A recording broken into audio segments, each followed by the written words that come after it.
সেখানকার দেয়ালে লেখা ছিল, সে জানতো, এখন তুমি জানো। পুলিশ দপ্তরেই শুরু হয় অদ্ভুত মৃত্যু। একজন অফিসার নিজের চোখ ছিঁড়ে ফেলে, একজন সিজার দিয়ে নিজের পেট কেটে লেখে, ছায়ার শরীর লাগে, তাই আমি আমার শরীর দিয়ে দিলাম ছায়াকে। এতদিনে শহরটা বদলে যায়। রাস্তা ফাঁকা, দোকানপাট হঠাৎ বন্ধ, রাত নামলে কুকুরেরা একসঙ্গে চিৎকার করে ওঠে।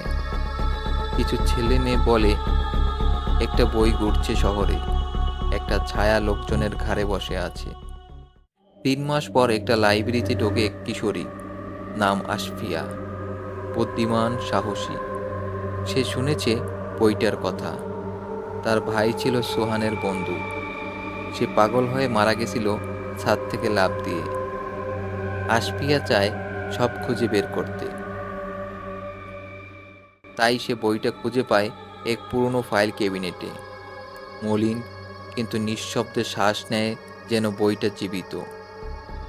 আশফিয়া সেটা বাড়ি নিয়ে আসে, কিন্তু ছোঁয় না সে।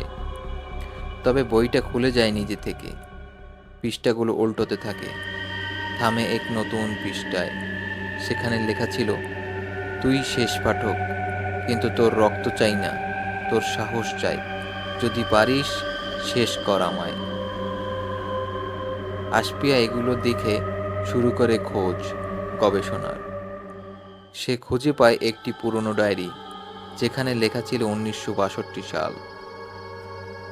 1962 সালে একজন সাধক ছিলেন যিনি এই বইটা লিখেছিলেন। এটা কোনো বই নয়,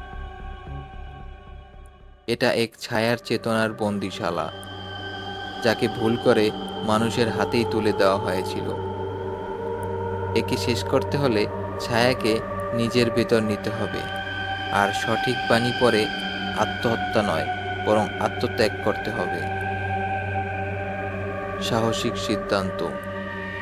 আশফিয়া বুঝে যায় একমাত্র উপায় ছায়াকে নিজের শরীরে বন্ধ করে তার সাথে আত্মা নিয়ে সলিল সমাধি দেওয়া।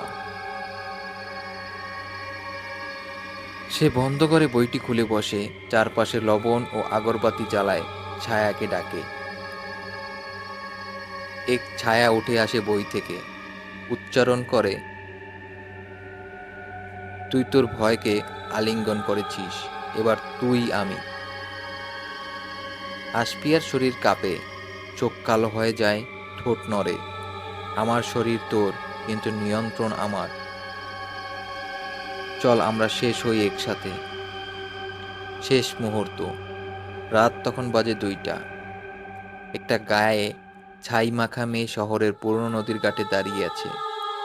তার চোখে অন্ধকার, কিন্তু ঠোঁটে শান্তি। সে বইটা বুকের কাছে চেপে নদীর মধ্যে ঝাঁপ দেয়। ঝড় ওঠে না, বজ্র পড়ে না। নদীর পানি শুধু এক মুহূর্তে হিমশীতল হয়ে যায়, আর বইটা বুক ফুঁড়ে ছড়িয়ে পড়ে অন্ধকারে।